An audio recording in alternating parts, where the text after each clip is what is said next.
Hello dear students, कैसे हैं आप। तो आज अपन डिस्कस करेंगे ठोस अवस्था, जो कि आपकी इकाई 1 चैप्टर पहला है, उसका लेक्चर नंबर 4। ठीक है, इसमें अपन बात करने वाले हैं एकक कोष्ठिकाओं के प्रकार, एकक कोष्ठिकाओं का वर्गीकरण करने वाले हैं, उनके प्रकारों के बारे में अध्ययन करने वाले हैं कि जो एकक कोष्ठिकाएं होती हैं उनको कितने प्रकारों में विभाजित किया जाता है। ठीक है, तो देखो एकक कोष्ठिका की अगर हम बात करें तो पहले हम यहाँ दो वर्गीकरण दो तरह से किया जाता है। ये जो वर्गीकरण किया जाता है ये दो तरह से किया जाता है, जरा समझो। ठीक है, पहला जो प्रकार होता है ना वर्गीकरण का, एकक कोष्ठिका। एकक कोष्ठिका है क्या, मैंने आपको बताया था, ठोस में जो कण होते हैं वो कण एक छोटी से छोटी ऐसी संरचना का निर्माण करते हैं जिस संरचना के बार बार पुनरावृत्ति से पूरे बड़े क्रिस्टल जालक का निर्माण होता है। ठीक है, तो ये छोटी से छोटी जो संरचना होती है उसे अपन एकक कोष्ठिका बोलते हैं। और एकक कोष्ठिकाओं को जब अपन तीनों विमाओं पर व्यवस्थित करते हैं, रिपीट करते हैं, क्लियर है, तो एक बड़े जालक का निर्माण होता है जिसे अपन क्या बोलते हैं, क्रिस्टल जालक बोलते हैं। ठीक है, तो एकक कोष्ठिकाओं का जो वर्गीकरण है, इसका पहला जो आधार है, ठीक है, दो आधारों पर वर्गीकरण किया जाता है, दो आधारों पर। तो पहला जो आधार है वो है कणों की व्यवस्था। ठीक है, क्या है, कणों की व्यवस्था, कि कण कहाँ कहाँ रखे हुए हैं। ठीक है ना, कणों की स्थिति क्या है, व्यवस्था किस तरह से है, इस आधार पर। और दूसरा जो तरीका है वो है हमारे क्रिस्टल पैरामीटर। अब ये क्रिस्टल पैरामीटर क्या होते हैं, क्रिस्टल पैरामीटर क्या होते हैं मैं आपको आगे डिस्कस करूंगा। ये दो प्रकार के होते हैं, एक तो क्रिस्टल अक्ष, जो एक्स वाई और जेड अक्ष होती है ना, उनको बोलते हैं क्रिस्टल अक्ष। ठीक है, और ये क्रिस्टल लंबाइयाँ बोलते हैं, और एक होता है क्रिस्टल कोण, एक होता है क्रिस्टल कोण। तो कोण और अक्षों के आधार पर, क्रिस्टल लंबाई और क्रिस्टल कोण के आधार पर एकक कोष्ठिकाओं का वर्गीकरण करेंगे, है ना, क्रिस्टल पैरामीटर बोलेंगे उनको। और अभी अपन कणों की व्यवस्था के आधार पर एकक कोष्ठिकाओं का वर्गीकरण कर रहे हैं। तो सबसे पहले अपन डाल लेते हैं कणों की व्यवस्था के आधार पर एकक कोष्ठिकाओं का वर्गीकरण। कणों की व्यवस्था के आधार पर एकक कोष्ठिकाओं का वर्गीकरण, एकक कोष्ठिकाओं का वर्गीकरण। ठीक है, क्लियर है। ठीक है भाई, तो देखो कणों की, इसको नोट कर लिया, कणों की व्यवस्था अगर अपन देखें तो इसके आधार पर एकक कोष्ठिकाओं का जो वर्गीकरण किया जाता है, ठीक है, ये किस तरह किया जाता है। देखो इसके आधार पर एकक कोष्ठिकाएं एक्चुअली में दो प्रकार की होती है, क्लियर है, दो प्रकार की होती हैं एकक कोष्ठिकाएं कणों की व्यवस्था के आधार। एक को बोलते हैं अपन सरल एकक कोष्ठिका।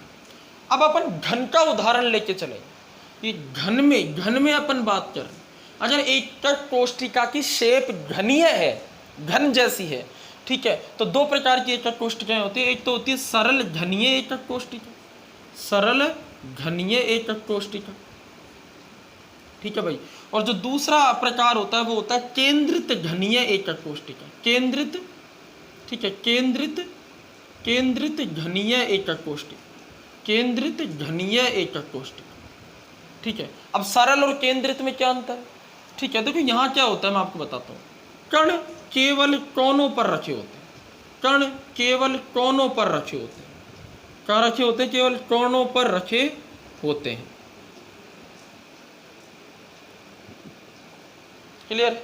लेकिन अगर हम बात करें केंद्रित घनीय एकक कोष्ठिका की, तो कोनों के साथ साथ अन्य स्थितियों पर भी रखे होते हैं, घन के कोनों के साथ साथ अन्य स्थितियों पर भी रखे होते हैं। यानी यहाँ लिखेंगे कण घन के कोनों के साथ, घन के कोनों के साथ साथ, घन के कोनों के साथ साथ अन्य स्थितियों पर भी रखे, अन्य स्थितियों पर भी रखे होते हैं। अब मैंने आपको पिछले वीडियो लेक्चर में घन के बारे में पूरा बताया था कि घन में 8 कोने होते हैं, 12 किनारे होते हैं, कोने 0 विमीय होते हैं, किनारे 1 विमीय होते हैं, 6 फलक होते हैं वो द्विविमीय होते हैं, और घन पूरा त्रिविमीय होता है। यानी एक घन में 6 फलक, 12 किनारे और 8 कोने होते हैं। ठीक है, तो अगर सभी कोनों पर कण रखे हुए हैं तो घनीय एकक कोष्ठिका सरल प्रकार की होती है। और अगर कण जो है वो कोनों के साथ साथ, कोनों पर तो रखे ही हैं, सरल की तरह कोनों पर तो रखे ही हैं, लेकिन उसके अलावा भी कहीं और रखे हुए हैं, तो केंद्रित घनीय एकक कोष्ठिका होती है। ठीक है, अब ये केंद्रित घनीय एकक कोष्ठिका ये फिर 3 प्रकार की होती है कि कहाँ रखें उस हिसाब से। इनके फिर 3 प्रकार है भाई, ठीक है, इनके फिर 3 प्रकार है। एक को अपन बोलते हैं फलक केंद्रित घनीय एकक कोष्टिका, फलक केंद्रित घनीय एकक कोष्टिका, ठीक है, यानी कण जो होंगे वो कोनों के साथ साथ प्रत्येक फलक के केंद्र पर रखे होंगे, कोनों के साथ साथ प्रत्येक फलक के केंद्र पर कण होंगे। दूसरी होती है हमारी ये तो होगी हमारी इसमें पहली, मतलब ये सबसे पहले सरल घनी हो जाएगी, उसके बाद ये दूसरी तो है भाई, इसमें 3 है तो ये पहले के बाद ये दूसरी होगी फलक केंद्रित घनी। अगली होती है काय केंद्रित घनी, काय केंद्रित घनी एकक कोष्टिका, ये हमारी तीसरी हो जाएगी। इसमें क्या होता है, कोनों के साथ साथ एक कण और रखा होता है, बिल्कुल एकक कोष्टिका के बीचों बीच में रखा होता है, ठीक है। और लास्ट होती है हमारी आधार केंद्रित घनीय एकक कोष्टिका, ठीक है। इसमें क्या होता है, कोनों के साथ साथ किन्हीं 2 आमने सामने वाले फलकों के केंद्र पर कण रखे होते हैं। सभी फलक के केंद्र पर कण होते हैं, एक बीचों बीच होता है, 2 आमने सामने वाले फलक के केंद्र पर कण। अब इनको देखो, एक उदाहरण लेकर के अपन चलेंगे तब अच्छे से कहानी क्लियर होगी। इतना नोट करो,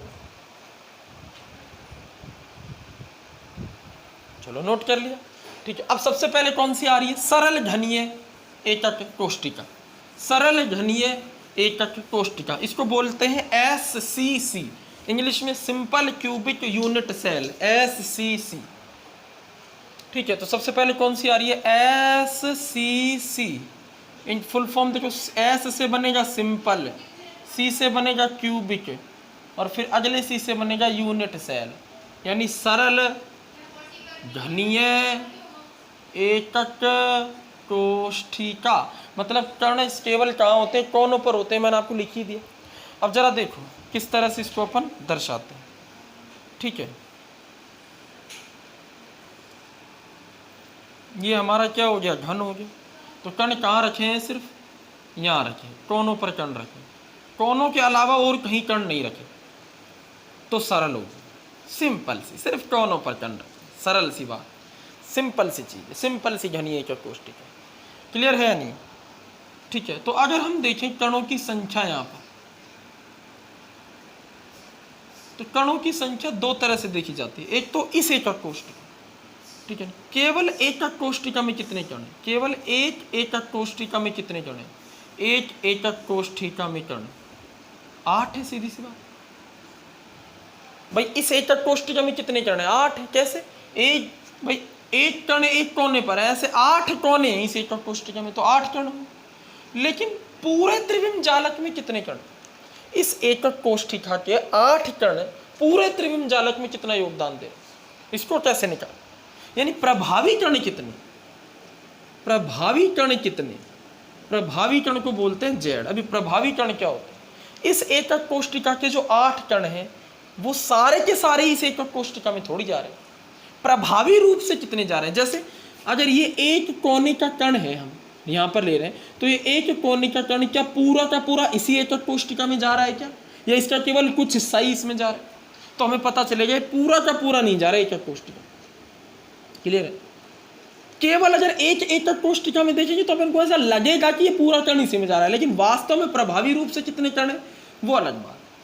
क्लियर है, तो हम ये नहीं देखते कि एक एकक कोष्टिका में हमें कितने कण दिखाई दे रहे हैं, हम हमेशा प्रभावी कणों की बात करते हैं। क्लियर है, इनको तो अपन जालक बिंदु कहते हैं। क्लियर है, तो जालक बिंदु कितने हैं एकक कोष्टिका में, जालक बिंदु 8 है, एक जालक बिंदु 2 3 4 5 6 7, लेकिन प्रभावी कण कितने हैं, यानी इस एकक कोष्टिका में वो जेड होता है और वो 8 होता है। अभी कैसे आता है इसको मैं समझाऊँ, जरा देखो, ये जो घन है पूरा का पूरा, ये घन एक्चुअली में और अन्य 7 घनों से शेयर हो रहा है। जैसे इस घन का ये जो कोना है ना, ये वाला कोना, ये एक्चुअली में ये वाला कोना इस घन के अलावा अन्य 7 घनों में विभाजित है। देखो कैसे मैं बताता हूँ, देखो ये सपोज करो हमारा एक घन हो, मैं ये वाला कोना ले लेता हूँ, ये वाला कोना कितनी जगह है, 8 जगह कॉमन है। कैसे, देखो इसके बगल में एकक कोष्टिका और है, जो क्रिस्टल जालक है वो बहुत बड़ा है, इसके बगल में एकक कोष्टिका और है इस तरह से, है नहीं एक। अच्छा, इसके ऊपर एकक कोष्ठिका है, इसके ऊपर है। अच्छा, इसके ऊपर एकक कोष्ठिका है नहीं। तो बताओ ये वाला जो कोना है, ये वाला कोना वो इस पहले नंबर की घन में भी है, ये कोना दूसरे नंबर के घन में भी है, इसके पहले वाले के ऊपर तीसरे वाले घन में भी है, दूसरे वाले के ऊपर चौथे वाले घन में भी है। और जरा ये जो चार घन है, इनके पीछे जो चार घन हो रहा है उनकी भी तो बात करेंगे। ये तो आगे वाले घनों के पीछे वाले चार घन, उनमें भी ये कोना होगा। अब जरा देखो जो रूम में ये कोना है, इस कोने के ये कोना कितने कमरों में कॉमन होगा? इस वाले कमरे में, इसके बगल वाले कमरे में, इन दोनों के ऊपर वाले कमरे में, और ये जो चार होंगे, दो नीचे और दो ऊपर, उनके पीछे वाले में भी ये कॉमन होगा। यानी कि कमरे का कोई भी एक जो किनारा, ये केंद्र होता है, ये जो कोना होता है, कमरे का कोई भी एक कोना होता है, वो 8 जगह कॉमन होता है, 8 जगह। ऐसे ही ये जो कोना होता है, ये 8 जगह विभाजित रहता है। तो एक बात बताओ, अगर यहाँ कोई एक कण रखा होगा तो उसका केवल 1/8 योगदान ही तो इस घन में होगा। एक एकक कोष्ठिका में इसका केवल 1/8 योगदान ही तो होगा। तो हम क्या लिख सकते हैं? कोने का कण, कोने का कण 8 घनों में, 8 घनों में साझित रहता है, साझित रहता है। अतः केवल एक घन में, अतः केवल एक घन में उस कोने का 1/8 भाग ही होता है। समझ आई ये लाइन? अरे एक लड्डू है, उस लड्डू को 8 बच्चों में डिवाइड करना है, तो किसी बराबर भागों में, तो किसी एक बच्चे को पूरा लड्डू थोड़ी दिया जा सकता है, नहीं तो 7 बच्चे को क्या होगा? उस एक लड्डू का 1/8वां भाग में एक बच्चे को दूंगा, 1/8वां दूसरे को दूंगा, 1/8वां तीसरे को दूंगा। तो 8 को कितना मिला? 8/8 यानी एक, यानी वो पूरा लड्डू 8 से बांटने का एक तरीका है, 1/8 कर दो उस लड्डू का, यानी उस लड्डू के 8 हिस्से कर दो, तो एक हिस्से को बोलोगे 1/8। इसी तरह से ये कोना है, ये जो कोना आपको दिखाई दे रहा है, क्लियर है? ये कोना 1/8 हिस्सा ही इस एकक कोष्ठिका में दे रहा है अपना, ये कोना 1/8 हिस्सा ही इस एकक कोष्ठिका में दे रहा है अपना, ठीक है? तो 1/8 हिस्सा अगर इस एकक कोष्ठिका में आ रहा है, क्लियर है? तो इस कोने से भी 1/8 आ रहा है, इस कोने से भी 1/8 आ रहा है, इस कोने से भी 1/8 आ रहा है, सब अपना अपना 1/8 योगदान इस एकक कोष्ठिका में, क्योंकि इस कोने को अन्य 7 एकक कोष्ठिकाओं में भी तो योगदान देना है, ठीक है? इससे भी 1/8 आ रहा है, इससे भी 1/8 आ रहा है, इससे भी 1/8 आ रहा है, इससे भी 1/8 आ रहा है। तो इस पूरे एकक कोष्ठिका में कितने कण हुए भाई? यहां से पूरे कण का 1/8 हिस्सा आया, तो पूरी एकक कोष्ठिका में कितने कण हुए? तो हम कहेंगे प्रभावी कण बराबर, प्रभावी कण Z बराबर 1/8 × 8। भाई 8 कोने हैं, एक कण 1/8 योगदान दे रहा है, तो 8 कण कितने योगदान देंगे? 8/8 यानी एक कण आएगा आंसर। यानी इस पूरी एकक कोष्ठिका में लग तो ऐसा रहा है कि 8 कण है, लेकिन रियल में एक ही कण है, प्रभावी कण है। मतलब इसको ऐसे समझो, मान लो अगर आपको एक लड्डू है, उसे 8 भागों में विभाजित करना है, तो एक बच्चे को 1/8 मिल गया, क्लियर है नहीं? अब ऐसे 8 लड्डू में, तो हर बच्चे को आपको हर एक लड्डू का 1/8 देना है, तो एक बच्चे को एक लड्डू मिलेगा, जब उसको 8 लड्डुओं में से 1/8 मिल जाएगा। एक लड्डू 1/8 मिल जाए उसको, दूसरे लड्डू को 1/8 मिल गया, तीसरे को 1/8 मिल गया।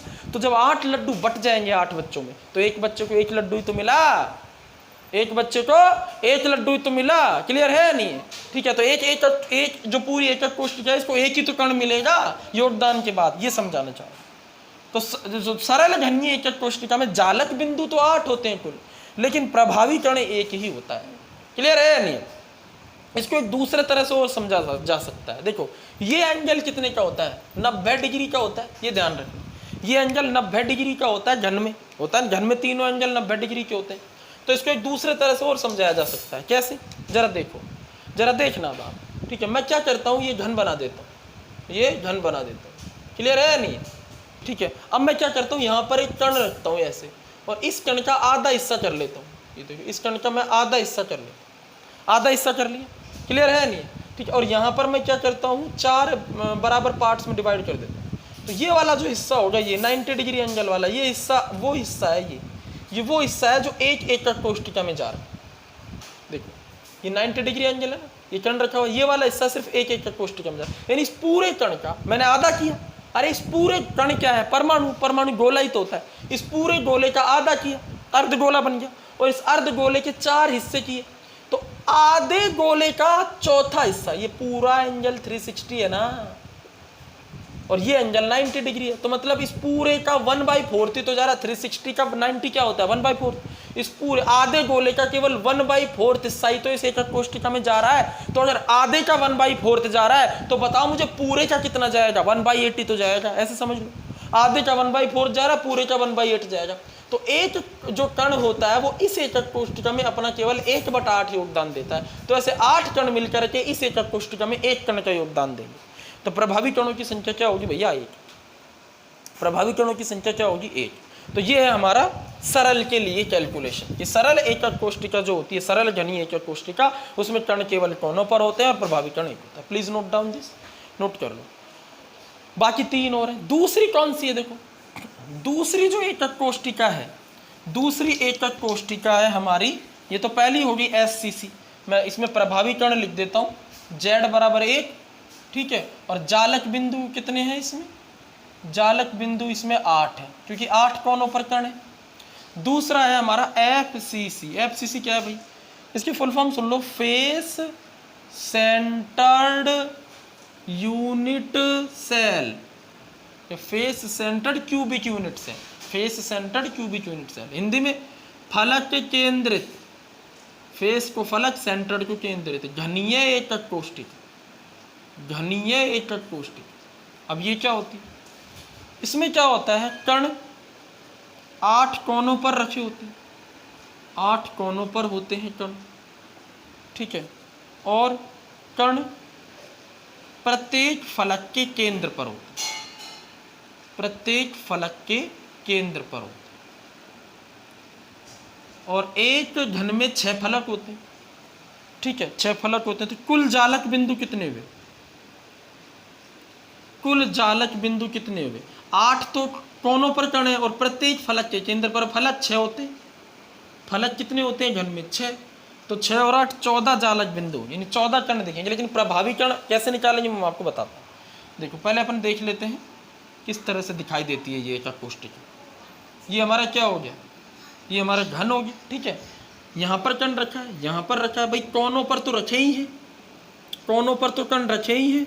इसके अलावा और कहाँ रखा है कण, और अपन ये जो राइट वाला फलक है इसके यहाँ केंद्र पर कण रखा है, ऊपर जो फलक है इसके यहाँ केंद्र पर कण रखा है, नीचे वाले फलक के केंद्र पर कण रखा है, बाएं वाले फलक के केंद्र पर कण रखा है, आगे वाले फलक के केंद्र पर कण रखा है, पीछे वाले फलक के केंद्र पर कण रखा है। तो प्रत्येक फलक के केंद्र पर कण रखा है। तो 6 कण तो ये रहे और 8 ये, तो जालक बिंदु 14 हो गए। जैसे सरल में केवल कोने होते थे तो 8। अब सुनो प्रभावी कण कितने होंगे, प्रभावी कण कितने होंगे Z। प्रभावी कण कैसे निकालेंगे, जरा सुनो, प्रभावी कण कैसे निकालेंगे भाई, सीधी सी बात है, कोनों पर कितने कण हैं, कोनों से प्रभावी कण कितने आएंगे, जैसा भी निकाला था, कोनों से प्रभावी कण कितने आएंगे, 1/8। भाई कोने का कण तो 1/8 योगदान देगा, तो 8 कण है कोनों पर, एक कोने से 1/8 योगदान है, तो 8 कोनों से कितना योगदान होगा, 8/8, यानी 1 कण तो कोने से आएगा, ठीक है। लेकिन कोनों के अलावा केंद्र पर भी है, फलक केंद्र, फलक केंद्र से योगदान, ये फलक केंद्र से प्रभावी कण। अब फलक केंद्र से प्रभावी कण कैसे निकलेंगे जरा बताओ मुझे। देखो कोई भी एक फलक होता है ना, कोई भी एक फलक, ये कमरे की दीवार की तरह, एक कमरे की दीवार कितने कमरों में कॉमन हो सकती है, 2 कमरों में। जैसे ये दीवार तुम देख रहे हो जिस पर ये बोर्ड लग रहा है, तो ये दीवार इस कमरे में है और इसके पिछले वाले कमरे में भी ये दीवार कॉमन होगी। कोना 8 कमरों में कॉमन होता है, लेकिन दीवार यानी ये फलक जो है ना, द्विविमीय फलक, ये 2 घनों में कॉमन होता है। अरे जरा देखो ना, ये देखो ये क्या है, घन है ना। अब घन का ये फलक कितनी जगह कॉमन हो जाए, एक तो इसमें रह जाए, बगल वाले घन में, जो बगल वाला घन होगा ना, बगल वाला घन, इसमें ये जो फलक है, ये इस राइट वाले घन में और लेफ्ट वाले घन में ही तो कॉमन है। ऊपर वाले, नीचे वाले, पीछे वाले, आगे वाले, इन घनों में ये दीवार कॉमन नहीं होती। यानी कोई भी दीवार या कोई भी फलक 2 जगह कॉमन होता है, तो ये पूरा का पूरा कण एक जगह कितना योगदान देगा। अब यहाँ पर लड्डू ऐसा है जिसको 2 बच्चों में बांटना है, तो एक बच्चे को आधा लड्डू मिलेगा, मतलब जो कण केंद्र पर रखा होता है, फलक के केंद्र पर रखा होता है, वो एक घन में केवल आधा ही गिना जाता है।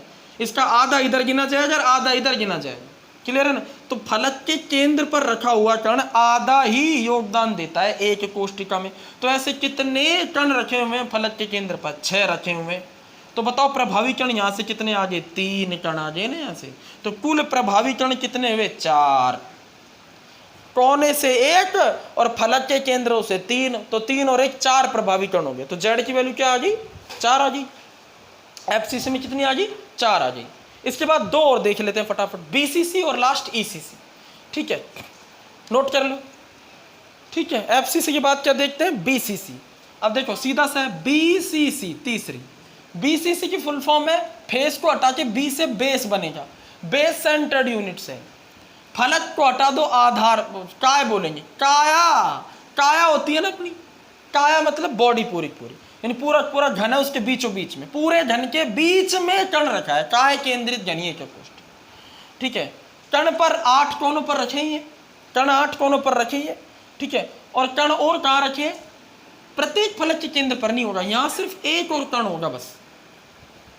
ठीक है, घन के केंद्र में, घन के केंद्र में एक कण होगा, केंद्र में एक कण होता है। अरे कोनों पर तो है ही, कोनों पर तो होंगे ही, और बाकी इसके अलावा कहां होंगे? घन के केंद्र पर कण, एक कण। ठीक है, कुल जालक बिंदु 9 हो जाएंगे। कैसे? 8 तो कोनों पर और एक बीचों बीच में रखा होगा। अब प्रभावी कण कैसे निकालेंगे मैं आपको बताता हूं। प्रभावी कण कैसे निकालें? देखो, अब फलक पर कण नहीं है, फलक वाले कण हटा दो। ठीक है, कोनों पर कण है और एक कण बीचों बीच है, ये बीचों बीच है, बिल्कुल बिल्कुल बीच में रखा हो। जैसे कमरे के बीचों बीच में कुछ रखा हुआ हो, तो वो उसी कमरे में गिना जाएगा, पूरा का पूरा उसी कमरे में गिना जाएगा, बाकी कमरों में थोड़ी गिना जाएगा। ठीक है, तो ये कण पूरा इस एक कोष्ठिका में गिना जाएगा। तो प्रभावी कण कितने आएंगे? देखो, कोनों से प्रभावी कण वही 1/8 × 8 एक कण आएगा। ठीक है, और बाकी एक कण कहाँ रखा हुआ है? काय केंद्र में कण, काय केंद्र में कण कितना योगदान देगा? पूरा का पूरा देगा 1 योगदान। यानी यहां जो एक कण रखा है पूरा का पूरा 1 इसी में गिना जाएगा, इसे कहीं अपन बांट नहीं सकते क्योंकि पूरा पूरा अंदर ही है। ठीक है, तो कुल कण कितने हो जाएंगे? 2। प्रभावी कण कितने हो जाएंगे बीसीसी में? 2। नोट कर लो इसको, प्रभावी कण हो जाएंगे बीसीसी में हमारे 2। क्लियर है? 3 बता दी मैंने, सरल घनीय एकक कोष्ठिका, जेड का मान 2। दूसरी कौन सी बताई? एफसीसी, जेड का मान कितना आएगा? 4। और जालक बिंदु कितने थे? 14। जालक बिंदु कितने थे बोलो? 14। 8 तो घन के कोनों पर और 6 फलक के केंद्र पर। और बीसीसी में कितने? जालक बिंदु 9 और प्रभावी कण 2 है। क्लियर है? ठीक है, अच्छा बीसीसी तो मैं लिख देता हूं यहां पर, बीसीसी मतलब जेड की वैल्यू तो 2 हो गई, जालक बिंदु 9 हो जाएंगे हमारे। ठीक है, और लास्ट है हमारी कौन सी? ईसीसी। इसकी फुल फॉर्म सुन लो, E for end centred cubic unit cell. Cubic unit cell मतलब आधार केंद्रित, इसकी फुल फॉर्म होगी आधार केंद्रित घनीय एकक कोष्ठिका। आधार केंद्रित घनीय एकक कोष्ठिका। ठीक है, इसमें देखो क्या होता है, मैं आपको बताता हूं। इसमें कुल जालक बिंदु, इसमें कण कहां कहां होते हैं जरा वो देखो। कण 8 कोनों पर होते हैं, और कहां होते हैं? और कण होते हैं 2 आमने सामने वाले फलकों पर, 2 आमने सामने वाले फलक केंद्रों पर। सभी फलक केंद्रों पर नहीं होते। अगर सभी फलक केंद्रों पर होंगे तो फिर तो एफसीसी हो जाएगा, जो पढ़ा चुका हूं एफसीसी। सिर्फ 2 आमने सामने वाले। आमने सामने वाले क्या होता है भाई? अरे ये दीवार के सामने वाली, वो ऊपर वाली की नीचे वाली, लेफ्ट वाली राइट के सामने, ऊपर वाली नीचे वाली के सामने, ऐसे। ठीक है, तो 2 आमने सामने वाले फलक केंद्रों पर कण और होते, मतलब 2 कण होंगे फिर, तो कुल जालक बिंदु हो जाएंगे 10। क्लियर है? जालक बिंदु कितने हो जाएंगे? 10। तो इसमें नोट कर लो, जालक बिंदु हो जाएंगे 10। प्रभावी कण कितने होंगे जरा देखो। कोनों पर तो रखें, अब 2 आमने सामने वाले फलक पर और रखने अपन। तो एक काम करते हैं, ऊपर वाले पर रख देते हैं, एक कण तो ऊपर वाले फलक के केंद्र पर और एक इसके सामने कौन सा होगा नीचे। ऐसा नहीं कि एक तो आपने ऊपर वाले फलक पर रख दिया, एक बाएं वाले पर रख दिया। ऊपर वाले के सामने बाएं वाला थोड़ी होता है, ऊपर वाले के सामने तो नीचे वाला होता है। तो ऊपर वाले के सामने जो कण है उसके सामने नीचे रख दिया, बस ये दो आमने सामने वाले फलक सभी फलक केंद्रों पर रख दिया तो एफसीसी बन जाएगा। फिर से समझ लो, आधार केंद्र तब बनेगा जब ऊपर वाले के सामने नीचे वाला, या फिर ये वाले दोनों ले लो, या फिर आगे वाला और पीछे वाला ले लो। तो प्रभावी कण यहाँ भी दो ही आते हैं। कैसे आते हैं? कोनों से तो एक आएगा, कोनों से तो एक आएगा, और दो फलक केंद्रों से कितने आएंगे बताओ? दो फलक केंद्रों से प्रभावी कण कितने आएंगे सोचो। अरे फलक केंद्र से प्रभावी कण कैसे निकालते हैं? एक फलक का केंद्र 1/2 योगदान देता है, चलिए अभी बताया था मैं 1/2, और ऐसे दो ही है तो 2/2, यानी एक कण यहाँ से आ जाएगा और एक यहाँ से 2 हो जाएगा। तो बीसीसी और ईसीसी में प्रभावी कण 2 आते हैं, ये ध्यान रखिए। आने का तरीका अलग होता है, आने का जो तरीका है उसमें अंतर होता है, आने का तरीका क्या होता है इसमें अलग होता है, लेकिन आते सेम है। इसको नोट कर लो, क्लियर है। तो आज अपन ने डिस्कस किया है एकक कोष्ठिकाओं का वर्गीकरण शुरू किया है। परमाणु या कणों की व्यवस्था के आधार पर 2 प्रकार की होती है, सरल एकक कोष्ठिकाएं जिनमें कण कोनों पर रखे होते हैं, घन का उदाहरण लिया इसलिए सरल घनी एकक कोष्ठिका बोल दिया, और दूसरी काय केंद्रित एकक कोष्ठिकाएं, ऐसी एकक कोष्ठिकाएं जिनमें कण कोनों के अलावा अन्य भी कहीं रखे होते हैं। अब कहाँ कहाँ रखे हो सकते हैं? अगर सभी फलक के केंद्रों पर रखे हैं तो एफसीसी बन जाएगा, बीचों बीच में रखा है तो बीसीसी बन जाएगा, और दो आमने सामने वाले फलक के केंद्रों पर रखे हैं तो ईसीसी बन जाएगा। इसको पूरा नोट कर लीजिए, रिवाइज कीजिए। आगे बात करेंगे अपन क्रिस्टल पैरामीटर अगले वीडियो में। क्रिस्टल पैरामीटर के आधार पर एकक कोष्ठिकाओं के प्रकार होते हैं 7। क्लियर है या नहीं है? तब तक के लिए पढ़ते रहिए, धन्यवाद।